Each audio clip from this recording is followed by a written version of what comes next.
Chapter 20. On Eji's first day back in the kitchens, he had a goal in mind. As soon as it was time to deliver dinner, he tracked Zenji down to ask his permission for this deviation from the routine. Zenji looked at him with his hands on his hips and one eyebrow raised. "You want to deliver to Lord Antony's room again?" "Yes." Zenji nodded a few times, ran his hand over his bald head, then finally demanded, "Why?" "I want to meet the new offering." Eiji had been thinking about it ever since his talk with Zenji after the disastrous party. He couldn't stop picturing the poor young man, first of his cadre, full of daydreams and expectations, used to outshining everyone, so easily crushed by indifference after a lifetime of excellence. As for himself, Eiji still had trouble believing that he hadn't done something to earn Lord Antony's disinterest. After 6 years, the thought was so deeply rooted that no one moment of revelation could pull it free. But what if he'd been told as much in his first weeks on the ship? What if he'd been given a chance to avoid all the worry and strategizing and disappointment? Maybe he couldn't do anything to help this new man, but shouldn't he at least try? Zenji was characteristically blunt. "Are you sure that's a good idea?" "Yes," Eiji nodded. "I need to do this." Zenji's eyes narrowed in suspicion, and he said nothing. Eiji straightened his shoulders and met that sharp gaze, until the older man threw up his hands. "Fine," Zenji sighed. "I'll allow it. And take his laundry if you insist on going. It's in that bag. But, well, come find me if you need to talk afterwards, all right?" Zenji was handling him with much more care than he had at the beginning. It was almost enough to make Eiji regret breaking down in front of the older man, but he didn't know how he would have pulled himself together in the wake of his terrible mistake if Zenji hadn't been there to ground him. Eiji glimpsed Norio and Rokuro at their usual baking station, but set out with his cart before they could see him. He was also avoiding Yudai today. His gut twisted at the idea of facing anyone who'd been there the night of the gathering. It was a long time since he'd been the jewel of the temple, but he still wasn't used to people knowing about his mistakes. How was he supposed to greet men who had watched as he reduced his master to tears? Once he was in the hallway, he relaxed a little. He managed to distract himself with thoughts of how to face the others until he realized that he was standing in front of Lord Antony's door. His stomach churned, but he forced his hand up and knocked. Eiji only had to wait a moment before the door swung open and he was faced with the new offering. The first thing he noticed was the boy's golden hair. He'd never seen hair that color, except... Yes, this new offering must have been the one that used to run amongst the pack of temple children, with only his hair to distinguish him from the rest of the little ankle-biters. He wasn't an ankle-biter anymore.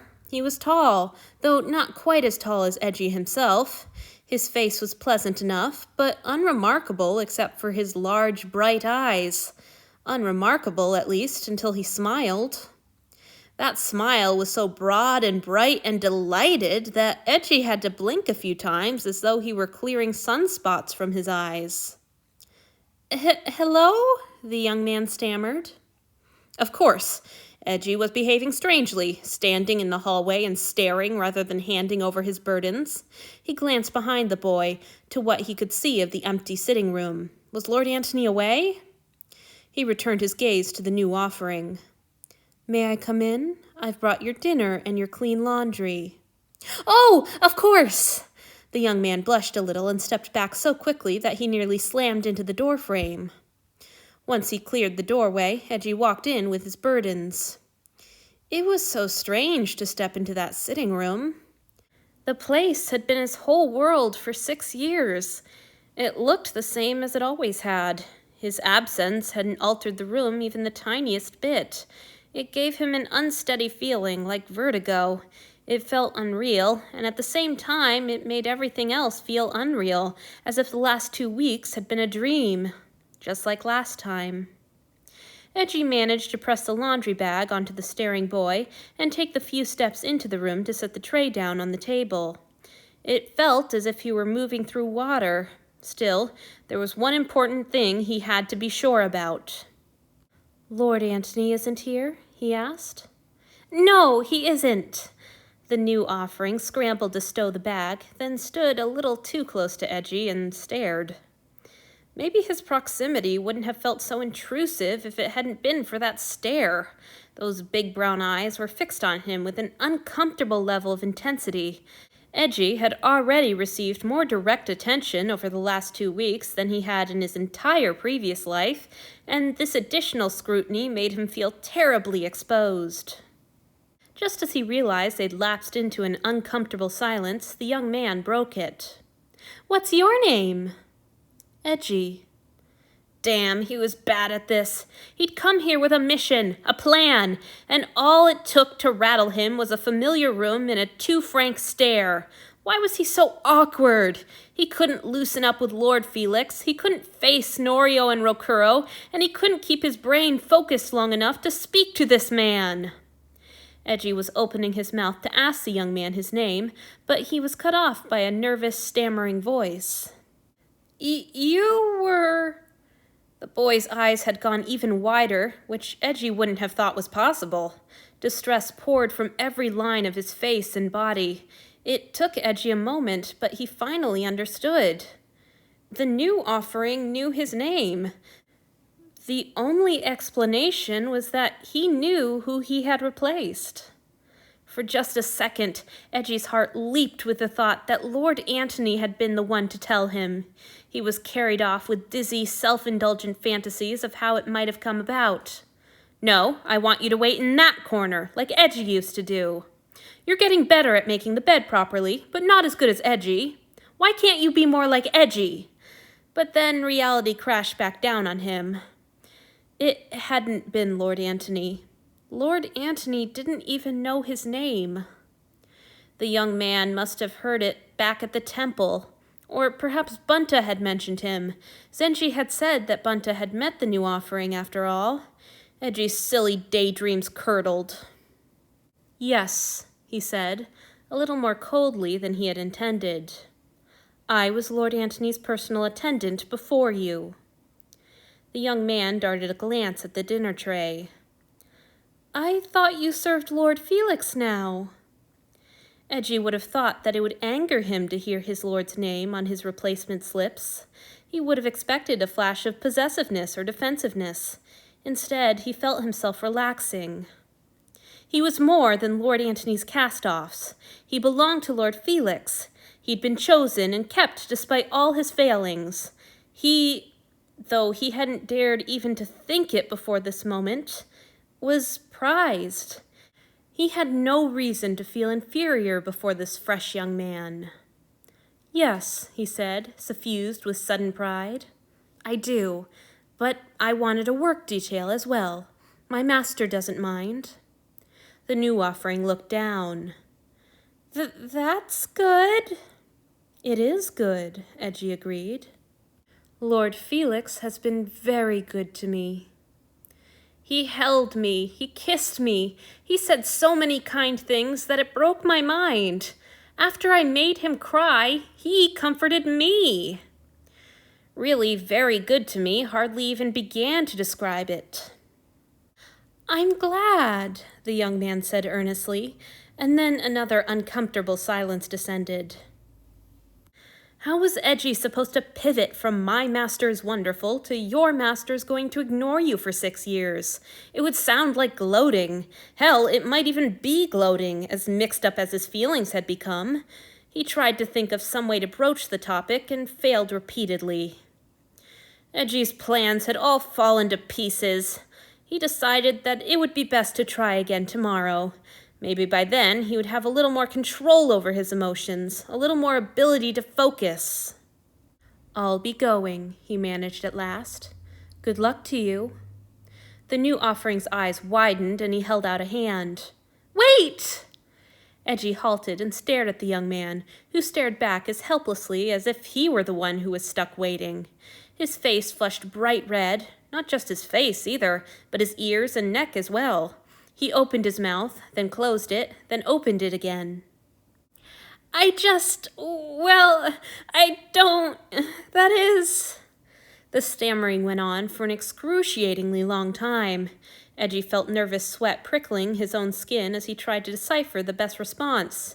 Should he interrupt? Offer guesses? Wait it out? Finally, the young man screwed his eyes shut and said, Is it true that Lord Antony never grants humans the honor of his bed? If only everyone responded to Eji's awkwardness by giving him a perfect opening to say exactly what he wanted. He seized on the miracle. It's true. The new offering's face fell, and Eiji realized that in order for him to even ask the question... Oh dear, it must have started already.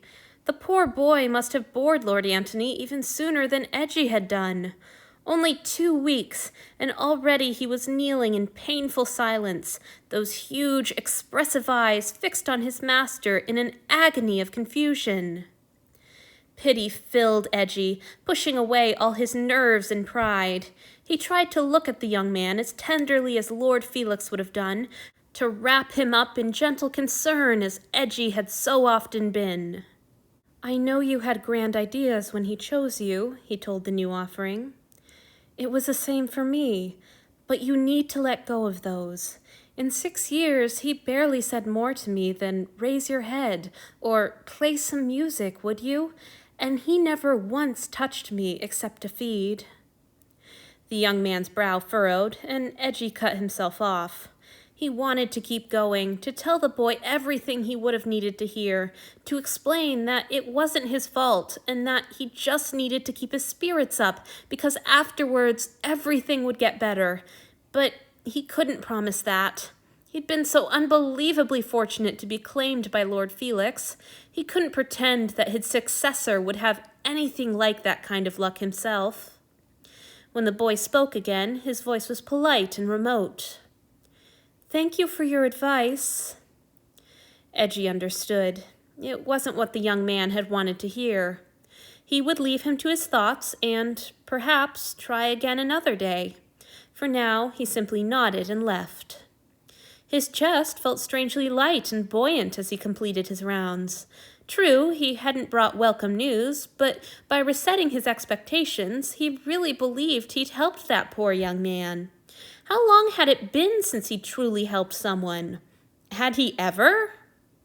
Beyond how gratifying it was for him, Eiji thought that, if he knew, his master would also be proud of him. Lord Felix overflowed with compassion and helped people all the time. Surely he would be pleased if he knew that his always erring attendant had found a way to help someone too. Eji's mood deflated a little as he finished his work and turned back towards the kitchens, where he would have to go to Rokuro to ask for his own meal. He still didn't know what he would say to Lord Felix when he got back to their rooms that night, let alone what he would say to the baker or Norio. Oh well, if they were angry, he could survive it. As for Lord Felix, his conviction from earlier still held. Perhaps it was foolish and hubristic to believe it, but he believed it nonetheless. He was valued. He was one of the gods' most prized possessions. He might feel awkward when he saw his master again, but it would be all right. He was wanted. Norio was standing behind Rokuro as he worked.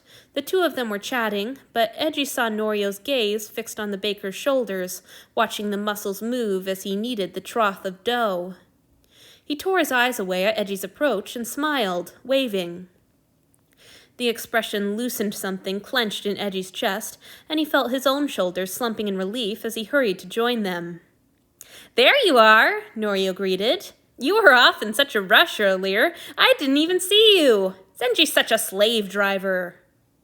Well, technically, we are slaves, so... Rokuro turned and smiled too, tilting his head towards a plate. Hello, Eiji. Your food is over there. Thank you, Eiji whispered. That whisper was all he could manage. He didn't trust his voice not to shake if he used it. Eat fast, the baker advised. Once you're done, I'm going to teach you how to make bread. I believe someone else wanted you to teach him once you've got the hang of it.